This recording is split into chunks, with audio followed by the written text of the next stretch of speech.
Hello students, आज के topic में हम डायरेक्ट एंड इनडायरेक्ट नरेशन के बारे में समझेंगे। इसकी पीडीएफ फाइल स्टूडेंट्स मैंने ऑलरेडी आपको पहले ही ग्रुप में सेंड कर दी है, आप वहाँ से देख सकते हो। तो स्टार्ट करते हैं students. The words spoken by the speaker can be expressed in two way. किसी भी वक्ता द्वारा कहे हुए शब्दों को हम दो प्रकार से एक्सप्रेस कर सकते हैं। वो दो प्रकार कौन कौन से हैं आप देख सकते हो स्टूडेंट्स। यहाँ पर एक लिखा हुआ है डायरेक्ट नरेशन और सेकंड आपका लिखा हुआ है इनडायरेक्ट नरेशन। तो यही दो प्रकार हैं जिन्हें हम कहते समय यूज करते हैं। फर्स्ट आप डायरेक्ट नरेशन के बारे में समझ लें। डायरेक्ट स्पीच आपकी क्या है। He said comma inverted comma I am going to Mumbai. तो देखिए उसने कहा, क्या कहा, मैं मुंबई जा रहा हूँ। अभी हमने इसका इनडायरेक्ट बनाया है, ही सैड दैट। तो देखिए उसने कहा कि वह मुंबई जा रहा था। तो देखिए ये आपका इनडायरेक्ट वे हुआ और ये आपका डायरेक्ट वे हुआ। तो स्टूडेंट्स किसी भी स्पीकर वक्ता के कहे हुए शब्दों को हम दो प्रकार से डिनोट एक्सप्रेस कर सकते हैं। पहला आपका फॉर्म है डायरेक्ट नरेशन, दूसरा है इनडायरेक्ट नरेशन। हम दो प्रकार से ही बात करते हैं। ओके स्टूडेंट्स, आगे हम चलते हैं। There are two parts of direct narration. Direct narration जो होता है उसके टू पार्ट्स होते हैं। देखिए यहाँ पर टू पार्ट्स यहाँ पर दिया हुआ है। वो कौन कौन से पार्ट होते हैं डायरेक्ट नरेशन में। फर्स्ट आपका आता है रिपोर्टिंग वर्ब। अब ये रिपोर्टिंग वर्ब क्या चीज़ है स्टूडेंट्स, इसके बारे में थोड़ा सा समझ लें। The finite verb with which the speaker starts talking is called reporting verb. वह फाइनाइट वर्ब जिससे आपका स्पीकर स्टार्ट, जो वक्ता अपनी बात को रखना स्टार्ट करता है फाइनाइट वर्ब के अंदर, वो आपकी रिपोर्टिंग वर्ब कहलाती है। या हम इसे दूसरे शब्दों में कह सकते हैं द वर्ब दैट इंट्रोड्यूस। वह वर्ब जो इंट्रोड्यूस करती है the reported speech is called reporting verb. जो रिपोर्टेड स्पीच को इंट्रोड्यूस करती है, रिपोर्टेड स्पीच के बारे में बताती है, उसे रिपोर्टिंग वर्ब कहते हैं। It is written out of inverted comma. यह इन्वर्टेड कॉमा के बाहर लिखी जाती है। तो आगे देखिए स्टूडेंट्स, आगे है रिपोर्टेड स्पीच। तो रिपोर्टेड स्पीच देखिए ये क्या है आपका। रिपोर्टेड स्पीच के बारे में समझें। वॉट एवर इज सैड, जो कुछ भी कहा जाए स्पीकर के द्वारा वो आपका रिपोर्टेड स्पीच कही जाती है। It is written inside the inverted commas. यह इन्वर्टेड कॉमाज के अंदर लिखी जाती है। The extract words of the speaker which are put within inverted commas are called reported speech। जो भी वर्ड्स कहे हुए स्पीकर के द्वारा कहे हुए एक्चुअल वर्ड वो रखे जाते हैं इन्वर्टेड कॉमा के अंदर, वही आपकी रिपोर्टेड स्पीच कहलाती है। अभी देखिए इस एग्जाम्पल से आपको अच्छे से समझ में आ जाएगा। आगे देखिए यहाँ लिखा हुआ है the boy says this is my school. तो स्टूडेंट्स आप देख सकते हो ये जो पार्ट है आपका यहाँ से इधर यहाँ तक, ये कंप्लीट आपका आरवी कहलाती है, जिसे हम रिपोर्टिंग वर्ब कहते हैं। और इन्वर्टेड कॉमास के अंदर का जो पार्ट है आपका, ये आपका आर एस, जिसे हम रिपोर्टेड स्पीच कहते हैं। ओके स्टूडेंट्स, समझ में आ गया होगा। आगे हम थोड़ा और चलते हैं। तो अब स्टूडेंट्स इसके रूल्स के बारे में और थोड़ा सा जान लेते हैं। की points of direct speech. Direct speech के जो की पॉइंट्स हैं, महत्वपूर्ण बिंदु हैं, उनके बारे में थोड़ा सा समझ लेते हैं। तो देखिए स्टूडेंट्स पहला पॉइंट आपका दिया हुआ है इनडायरेक्ट स्पीच। इनडायरेक्ट स्पीच में क्या होता है, दो स्पीकर्स स्टेटमेंट, जो स्पीकर की जो स्टेटमेंट होती है is placed inside the inverted commas, उसको रखा जाता है। इनसाइड का मतलब था अंदर, इन्वर्टेड कॉमा के अंदर रखा जाता है। सेकंड पॉइंट है comma is used after reporting verb. Sad या कुछ भी हो उसके बाद हम कॉमा का यूज करते हैं। ओके, जब भी रिपोर्टिंग वर्ब कही जाए तो उसके जस्ट बाद हम कॉमा का यूज करते हैं, जैसा कि उसमें मैंने आपको पहले उसमें दिखाया था। थर्ड पॉइंट क्या कह रहा है, the first letter of the inner part of the inverted comma. Inverted comma के अंदर का जो पार्ट है उसका जो फर्स्ट लेटर है वो लिखा जाता है किस में लिखा जाता है, विद ए कैपिटल लेटर। वो कैपिटल लेटर के साथ लिखा जाता है। ओके स्टूडेंट्स, आगे चलते हैं। कुछ ये पॉइंट्स हैं, आप बिल्कुल अच्छे से ध्यान दें। तो देखिए आगे क्या दिया हुआ है, general rules for converting from direct to indirect, कि डायरेक्ट से इनडायरेक्ट बनाने के कुछ सामान्य रूल्स हैं, उनके बारे में समझ लो। सबसे पहला पॉइंट क्या दिया हुआ है, indirect speech. It means indirect speech में क्या करते हैं, रिमूव द इन्वर्टेड कॉमास। पहली बात तो हम जो कोई इन्वर्टेड कॉमा लगा होता है इसको हटा देते हैं, रिमूव कर देते हैं। और कॉमा, और जो कॉमा आता है आपका ओनली कॉमा, उसका यूज़ नहीं किया जाता रिपोर्टिंग वर्ब के बाद।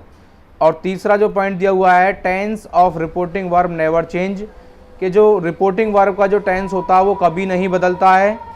ओके स्टूडेंट्स, ये 3 पॉइंट्स आपको समझ में आ गए। अगला पॉइंट है देखिए 4th पॉइंट।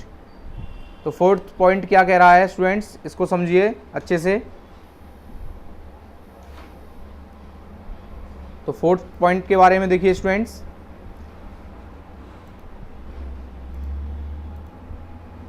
ये यहाँ पर है, according to the sense, reported speech के सेंस के अनुसार reporting verb is change into told. Reporting sense के अनुसार हम रिपोर्टिंग वर्ब को बदल देते हैं, किसमें, टोल्ड में, आस्क्ड में, रिक्वेस्टेड में, एडवाइज्ड में, ऑर्डर्ड में, ईटीसी। क्योंकि ये सिर्फ रिपोर्टिंग वर्ब में जो चेंज होते हैं वो किसके अकॉर्डिंग होते हैं, ये आपके रिपोर्टेड स्पीच में जो भी चेंज होते हैं वो रिपोर्टेड स्पीच के अनुसार ही होते हैं।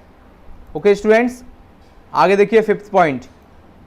5th पॉइंट दिया हुआ है, आफ्टर द रिपोर्टिंग वर्ब के बाद there is a change in the appreciate conjunction. Reporting verb के बाद हम कंजक्शन का यूज करते हैं, उचित कंजक्शन का, जैसे दैट, इफ या वेदर, ठीक है, पोजीशन के according. Okay, as per the need, जैसे नीड होती है उसके अकॉर्डिंग हम यूज करते हैं। आगे स्टूडेंट 6 जो पॉइंट दिया हुआ है, 6 पॉइंट में दिया हुआ है, sentences can be divided into 5 types. तो सेंटेंस को डिवाइड किया गया है कितने काइंड्स में, कितने टाइप्स में, 5 टाइप्स में। देखिए फर्स्ट आपका असर्टिव सेंटेंस आता है जिसे हम स्टेटमेंट कहते हैं। सेकंड आपका आता है इंट्रोगेटिव सेंटेंसेस जिसे हम क्वेश्चंस कहते हैं। और इम्पेरेटिव आपकी कमांड्स एंड रिक्वेस्ट्स। और ऑपरेटिव सेंटेंस जिसे हम गुड विश कहते हैं। और एक्सक्लेमेटरी सेंटेंस, इसमें हमारी स्ट्रॉन्ग फीलिंग्स आती हैं। तो इन्हीं 5 सेंटेंस में हम इन्हें रिपोर्टेड स्पीच को, डायरेक्ट इनडायरेक्ट नरेशन को एक्सप्लेन करते हैं। तो आइए सबसे पहले पॉइंट आपका असर्टिव सेंटेंस आता है। असर्टिव सेंटेंस की हम बात करें तो इसका जो कनेक्टिंग वर्ड है आपका, वो मैंने यहाँ पर पहले ही लिख दिया है। असर्टिव सेंटेंस के लिए जो कनेक्टिंग वर्ड है कंजक्शन, वो दैट है। जी हाँ, दैट का यूज किया जाता है असर्टिव सेंटेंस के लिए। The statement of a thing is known by these sentences. The rules for converting these types of sentences into direct speech are as follows. देखिए, the statement of a thing is known by these statement sentences. इन सेंटेंसों से क्या पता चलता है, assertive sentence का मतलब है कि इससे हमें किसी स्टेटमेंट के बारे में पता चलता है। हम इन सेंटेंस को स्टेटमेंट के नाम से भी जानते हैं, किसी वस्तु की, किसी चीज़ की स्टेटमेंट। ओके, कथन को हम क्या कहते हैं, असर्टिव सेंटेंस कहते हैं। तो देखिए चेंज समझ लीजिए वो किस प्रकार चेंज होते हैं। जो सबसे पहला रूल है वो फर्स्ट रूल आपका यह है, इफ़ द रिपोर्टिंग वर्ब, देखिए यहाँ दिया हुआ है क्वेश्चन में, if the reporting verb is in the present और future tense, the tense of the verb in the reported speech is not changed, only persons will be changed. अगर आपकी reporting verb present और future tense में है तो reported speech का जो tense है वो नहीं बदलेगा, केवल पर्सन बदल सकते हैं, पर्सन को बदल दिया जाएगा। तो देखिए एग्जाम्पल में देखिए स्टूडेंट्स, ही सेज। अब आप देख सकते हो जो ही सेज है आपकी, ये आरवी है। अब आरवी आप देखिए किस में है, रिपोर्टिंग वर्ब किस में है आपकी, कौन से टेंस में है, ये आपकी प्रेजेंट इंडेफिनिट टेंस में है। और ये आपका इन्वर्टेड कॉमा के अंदर जो पार्ट है ये आपका आरएस कहलाता है, जिसे हम रिपोर्टेड स्पीच कहते हैं। तो देखिए जब भी आपकी रिपोर्टिंग वर्ब प्रेजेंट टेंस में आए या फ्यूचर टेंस में आए तो रिपोर्टेड स्पीच का टेंस नहीं बदलता है। अभी देखिए इसका सीधा सीधा बन जाएगा आपका, he says that Mohan kills a snake. कुछ नहीं किया गया है, बस केवल एक दैट कंजक्शन का यूज करके और बाकी कॉमा और इन्वर्टेड कॉमा को रिमूव कर दिया गया है और सेंटेंस को असर्टिव सेंटेंस बना दिया गया है। ओके स्टूडेंट्स, सेकंड देखिए, she will say to me comma inverted comma Shashi is never late. तो ये जो आपका रिपोर्टिंग वर्ब है वो कौन से टेंस में है? ये आपके फ्यूचर में है, सिंपल फ्यूचर टेंस में। तो मैंने बताया जब भी आपकी रिपोर्टिंग वर्ब आरबी प्रेजेंट और फ्यूचर टेंस में हो तो रिपोर्टेड स्पीच का टेंस नहीं बदलता है। ओके, पर्सन बदल सकते हैं, लेकिन अभी पर्सन की ऐसी कोई यहाँ पर सिचुएशन आई नहीं है जिससे बदला गया हो। सीधा सीधा यहाँ पर दैट कनेक्ट करके इसको जोड़ दिया गया है। ओके स्टूडेंट्स, आगे देखते हैं। आगे एग्जाम्पल इसी प्रकार है, I have said to Rohan. तो देखिए आगे थर्ड वाला देखिए, थर्ड वाले में दिया हुआ है I have said to Rohan Arun is an honest boy. I have told Rohan that Arun is an honest boy. ये भी आपका प्रेजेंट में ही है रिपोर्टिंग वर्ब, इसलिए इसमें कोई चेंज नहीं हुआ है। ओके स्टूडेंट्स, अब जो अगला पॉइंट आता है आपका second point, rule number 2। Rule number 2 क्या कह रहा है? देखिए रूल नंबर 2 के बारे में समझें। If the reporting verb is in the past tense the tense of the verb in the reported speech is change according to the corresponding past tense as under. यदि रिपोर्टिंग वर्ब आपकी किस में आए?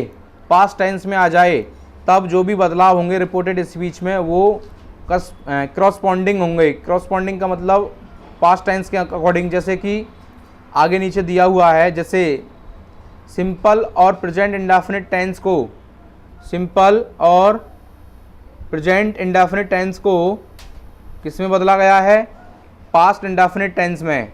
Okay, simple present और simple या हम उसे present indefinite tense कहते हैं, उसको सीधा बदल दिया गया है पास्ट इंडेफिनिट में।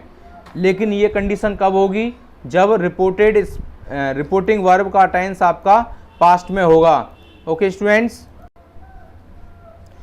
ही said comma inverted comma I am unwell. तो स्टूडेंट देखिए इसमें जो रिपोर्टिंग वर्ब है वो आपकी पास्ट टेंस में है, इसलिए इसमें चेंज हो गया है। देखिए ही सैड, यहाँ he said that he was unwell. Okay students, ये आपका जो रिपोर्टेड स्पीच का जो सेंटेंस है वो असर्टिव है। और दूसरी बात, ये आपका सिंपल प्रेजेंट है। ओके, सिंपल प्रेजेंट को यहाँ पर देखिए अब एक और चेंज हुआ है, यहाँ पर आई को इसमें ही में चेंज कर दिया गया है। ये देखिए यहाँ पर आई को ही में चेंज कर दिया गया है। एक फॉर्मूला होता है स्टूडेंट्स SON, इसकी एक वीडियो अलग से बनाऊंगा मैं। इट मीन्स अगले वाले टॉपिक में इसका पर्सन का चेंज करना आ जाएगा, अभी तो आप इसे सिंपल समझ लें। ये एक फॉर्मूला होता है कि जो फर्स्ट पर्सन होता है वो सब्जेक्ट के अनुसार चेंज होता है, सेकंड पर्सन होता है वो ऑब्जेक्ट के अनुसार चेंज होता है, थर्ड पर्सन आपका नो चेंज रहता है। तो एक फॉर्मूला होता है। तो वैसे ही आई के स्थान पर यहाँ ही यूज़ कर दिया गया है और एम के स्थान पर यहाँ पर देखिए आप वॉज का यूज कर दिया गया है, क्योंकि इसको हम पास्ट सिंपल पास्ट में या पास्ट इंडेफिनिट में हमने इसको चेंज कर दिया है। ओके स्टूडेंट्स, अगला देखिए, अगला दिया हुआ है he said comma inverted comma Mohan writes a letter. अभी आप देख सकते हो राइट्स, ये इससे हमें पता चलता है कि जो रिपोर्टेड स्पीच का जो टेंस है वो आपका प्रेजेंट इंडेफिनिट में है, क्योंकि ये वर्ब की फिफ्थ फॉर्म है राइट्स। क्योंकि वर्ब की फर्स्ट फॉर्म में एस या एस लगाने से वो वर्ब की फिफ्थ फॉर्म बन जाती है, और ये सिर्फ आपका प्रेजेंट इंडेफिनिट में इसका यूज़ होता है। तो जिससे हमें पता चलता है रिपोर्टेड स्पीच का जो टेंस है वो आपका प्रेजेंट इंडेफिनिट है। तो ये देखिए students, he said that Mohan wrote a letter. और आप जानते हैं सिंपल पास्ट इंडेफिनिट टेंस में वर्ब की सेकंड फॉर्म का यूज़ होता है, इसलिए राइट्स को रॉट में चेंज कर दिया गया है। ओके स्टूडेंट्स, अगला देखिए, अगला पॉइंट दिया हुआ है present continuous is changed into past continuous. Present continuous को हम पास्ट कंटिन्यूअस टेंस में बदल देते हैं। देखिए एग्जाम्पल देख लीजिए, he said to me comma inverted comma I am reading a book. और देखिए चेंज देख लीजिए, he told me that he was reading a book. तो स्टूडेंट्स मैं समझ सकता हूँ आपको ये समझ में तो आया होगा अच्छे से कि यहाँ सैड टू को टोल्ड में चेंज कर दिया गया है और दैट कंजक्शन का यहाँ पर कंजक्शन है, और आई को फर्स्ट पर्सन के अनुसार, it means I first person है, ये इसको हम सब्जेक्ट के अनुसार चेंज करते हैं। Okay students, was reading a book. अगला पॉइंट देखिए, अगला देखते हैं तीसरा point, present perfect is change into past perfect. Present perfect को हम बदल देते हैं पास्ट परफेक्ट में। He said to me comma inverted comma I have written a letter she told me that she had written a letter. Okay students, आगे देखिए fourth वाला, present perfect continuous is change into past perfect continuous. I said to him comma inverted comma she has been sleeping since 10 PM। I told him that she had been sleeping since 10 PM। अगला देखिए, past indefinite is changed into past perfect. He said to us comma inverted comma the police arrested the thief. He told us that the police had arrested the thief. अगला दिया हुआ है, past continuous is change into the past perfect continuous. He said comma inverted comma the students were learning their lessons. देख सकते हो, he said that students had been learning their lessons. 7 point देखिए students, past perfect and past perfect continuous remain unchanged. Students थोड़ा सा ये बहुत ही important है, तो देखिए स्टूडेंट्स ये बहुत ही इंपॉर्टेंट है ये जानना कि past perfect and past perfect continuous remain unchanged, इनको बदला नहीं जाता है, ये अनचेंज्ड होते हैं। देखिए आप देख सकते हो, they said comma inverted comma Usha had won the match. They said, यहाँ पर सैड का यूज है, they said that Usha had, यहाँ वॉर नहीं है, वॉन द मैच। सी, यहाँ मिस्टेक है, she said comma inverted comma Asha had been reading for 2 hours। तो देखिए आगे, she said that Asha had been reading for 2 hours। Okay students, आगे देखते हैं फ्यूचर। फ्यूचर की कंडीशन क्या है स्टूडेंट्स? फ्यूचर विल, और ये सुर नहीं है स्टूडेंट्स, यहाँ पर है विल और shall, SALL is changed into should and would. Okay students, आगे देखिए, I said comma inverted comma I shall play. I said that I should play. Anshu said comma inverted comma Radha will see a picture. Anshu said that Radha would see a picture. Okay students, rule number 9, if the reporting verb in the past tense then can change into could. यदि reporting verb past tense में हो तो can का could हो जाता है, मे का might हो जाता है। But there is no change in must, ought, could, would, might, had, better and used. इनमें कोई चेंज नहीं होता, ये वैसी की वैसी रहते हैं। आप देखिए, I said comma inverted comma I can jump into the river. I said that I could jump into the river. Second है आपका, he said comma inverted comma the boy may go. He said that the boy might go. The teacher said comma inverted comma Ram must be awarded. The teacher said that Ram must be awarded. अब देखिए, आप देख सकते हो इन सभी example में किसी में मस्ट दिया गया है। अब देखिए, मस्ट का यहाँ पर मस्ट ही रहा है, शुड का शुड ही रहा है, इनमें कोई चेंज नहीं किया गया है। यूज्ड का यूज्ड ही रहा है, और हैड बेटर का हैड बेटर ही रहा है, और टू का भी और टू ही रहा है। ओके स्टूडेंट्स, अब इसके थोड़े से exceptions to the rules of tense, कुछ इसके एक्सेप्शन पे भी ध्यान दे लेते हैं। टेंस संबंधी कुछ अपवाद हैं, वो अपवाद किस प्रकार हैं? इन द फॉलोइंग सिचुएशंस, कुछ ऐसी स्थिति हैं in the past tense of reporting verb.